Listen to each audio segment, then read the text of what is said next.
Good morning, আমি চাঁদনি। আমার নতুন একটা ভিডিওতে তোমাদেরকে ওয়েলকাম। যদিও আমি গুড মর্নিং বলে ভিডিওটা শুরু করছি, কিন্তু আজকে আমার ভিডিওটা কিন্তু মর্নিং থেকে শুরু হচ্ছে। বিকেলবেলা ঘুম থেকে উঠে এত খিদে পেয়েছিল, মানে আজকে অনেক তাড়াতাড়ি লাঞ্চ করেছিলাম। যাই হোক, ঘুম থেকে উঠে একটু কেক খেয়ে চলে যাচ্ছিলাম দিদাদের বাসায়। মা, আমি, বোনু আর ভাই। আর এই টাইমটা কোথাও যেতে আমার কি যে ভালো লাগে। আর আজকে ওয়েদারটা কিন্তু দারুণ সুন্দর, মানে একদম সোনালি রোদ দিচ্ছে, মানে সোনালি বিকেল যাকে বলে। আকাশটা পুরো সোনালি হয়ে আছে। তো যাই হোক, ঠান্ডা বাতাস খেতে খেতে চলে যাচ্ছি দিদাদের বাসায়। আর এই যে দেখো, মামাদের গেটের সামনে এত সুন্দর একটা কৃষ্ণচূড়া গাছ, মানে ছোটবেলার কত স্মৃতি যে এই গাছটার সাথে জড়িয়ে আছে, সেগুলো না হয় তোমাদেরকে পরে বলবো। এই যে দেখো, ঘরে ঢুকেই দেখলাম এই যে বিটকেল গুলো এখানে বিটকেলামি করছে। আর এদিকে দেখো আমাদের নীলু মহারাজ যেদিকে টিভি নিয়ে বিজি, মানে যখন সেই টিভিতে কার্টুন দেখবে তখন দিন দুনিয়ার কোনো কিছুতেই আর ওনার কোনো খেয়াল থাকবে না, মানে কোনো খবরই থাকবে না। যাই হোক, তারপর আমি একটু বাইরে বেরোলাম এই রঙ্গা বঙ্গা ভূতের সাথে একটু মিট আপ করার জন্য।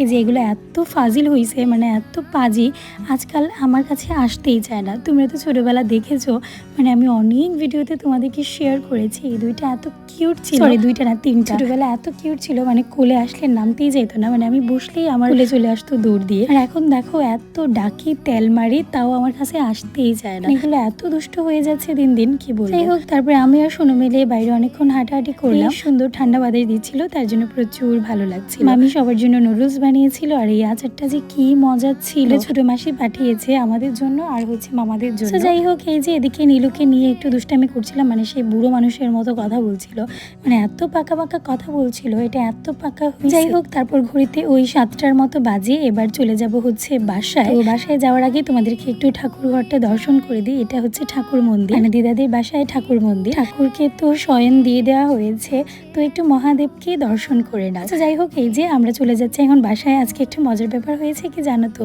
কোনো প্ল্যান ছাড়া, প্রিপারেশন ছাড়া নীলুকে আজকে আমরা আমাদের সাথে নিয়ে যাচ্ছি। এই যে দেখো, বাসার জামা কাপড় পরেই চলে যাচ্ছে, মানে যখন রিক্সায় উঠবো তখন বলছিলাম চল যাই, এক প্রকার জোর করে এটাকে নিয়ে আসছি। দিদা তো এটাকে আসতে দিতেই যাচ্ছিল না, তবে আমরা জোর করে সেটাকে নিয়ে আসছি। যাই হোক, এসেই দেখো কিসের ফ্রেশ হওয়া, ড্রেস চেঞ্জ করা, পড়লাম দুইজন মিলে দাবার। আমাদের নীলু এত ভালো দাবা খেলে, তাদেরকে তো আমি লাস্ট একটা ভিডিওতে দেখিয়েছিলাম। সে বলছিল দিদিভাই চলো খেলি, সে আমাকে চ্যালেঞ্জ করছিল, দিদিভাই তুমি তো আমার সাথে হেরেই যাবা, তুমি আমার সাথে পারবা। যাই হোক, তারপর আমরা দুজন অনেকক্ষণ চ্যালেঞ্জ করে বসলাম ফাইনালি খেলতে। আর ছোটবেলা থেকে আমাদের নীলু প্রত্যেকটা বিষয়ে প্রচন্ড শার্প, মানে তুমি জানো তো, ও যেরকম পড়াশোনাতে ভালো, সেম ভাবে সে প্রত্যেকটা অ্যাক্টিভিটিসে ভালো, মানে এত ভালো খেলে, মানে প্রত্যেকটা খেলাধুলা সে একদম বড় মানুষের মতো হ্যান্ডেল করে। তুমি চিন্তা করো, এইটুকু বাচ্চা অনেক ভালো কিন্তু দাবা খেলে, মানে আমি আজ পর্যন্ত 2-1 বার ছাড়া, বা খুব বেশি হলে 3-4 বার ছাড়া সাথে আমি জিততে পারিনি। আচ্ছা যাই হোক, এই যে দেখো আমরা অনেকক্ষণ ধরে খেলছিলাম, আর আমি তার একটা গুটি মারছিলাম, সো সে আমার আরো 2টা গুটি একসাথে মারছিল,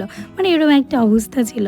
সো যাই হোক, অনেকক্ষণ খেলাধুলা করে আমাদের প্রচন্ড খিদে পেয়ে গেছিলো, তার জন্য ভাইকে এদিকটাতে পাঠিয়েছিলাম আমাদের জন্য কিছু টুকটাক নিয়ে আসার জন্য। আজকে আমার প্রচুর ফুচকার ক্র্যাভিং হচ্ছিল, কিন্তু ভাই তো আজকে ফুচকা পাইনি, মানে ওই যে বললাম বাইরে প্রচন্ড বৃষ্টি থাকার কারণে আজকে ফুচকাওয়ালা মামা আসেই না। যাই হোক, এদিকটাতে ভাই আমাদের জন্য বড়া, পেঁয়াজি আর হচ্ছে চানাচুর, ঝালমুড়ি নিয়ে আসছিল। তারপর থেকে জানো তো, আমি আর একটা ক্লিপও নিইনি, মানে একটা ভিডিও আমি নিতে পারিনি, আমার মনেই ছিল। চলে আসলাম ঘুমাতে। রাতে আজকে নীলু আমার সাথে ঘুমাবে।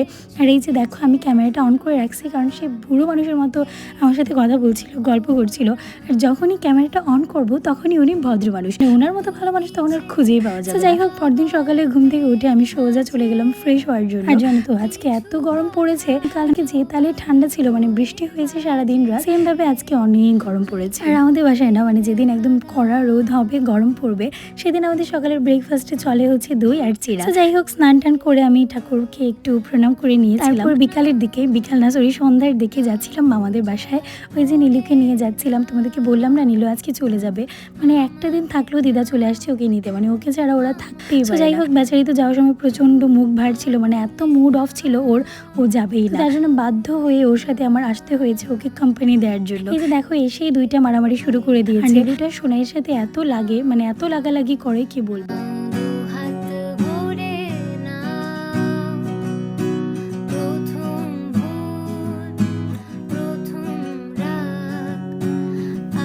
তারপর এদিকটায় বসে সবাই একটু গল্প করছিলাম, মানে দিদা আমার ছোটবেলা নিয়ে ওদের সাথে একটু গল্প করছিল। সেম তালে তাল দিয়ে যাচ্ছে নীলুবাবু, মানে একে দেখে ভাববে তোমরা যে এত পিচ্ছি, মানে গল্প করে কিন্তু বুড়ো মানুষের। তো যাই হোক, তারপর আমরা গল্প করতে করতে প্রায় তখন ঘুরতে ওই 7:30টার মতো। এদিকটায় মামি বসেছিল কলার থুরগুলো বাঁচতে। আমার জানো তো কলার থুর এত ভালো লাগে, আমি এত ভালো মানে পছন্দ করি এই জিনিসটা। এই যে রঙে এসেছি এদিকে উকি মারতে, বাসায় এত বানর হয়েছে, সেটা না হয় কালকে তোমাদেরকে আমি দেখাবো। তারপরে এই যে সবাই মিলে একটু মুভি দেখছিলাম, যদিও বাহুবলী মুভিটা অনেকবার দেখেছি, ও কেন জানি দেখতে ভালো লাগে, তার জন্য সবাই বসে একটু দেখছিলাম।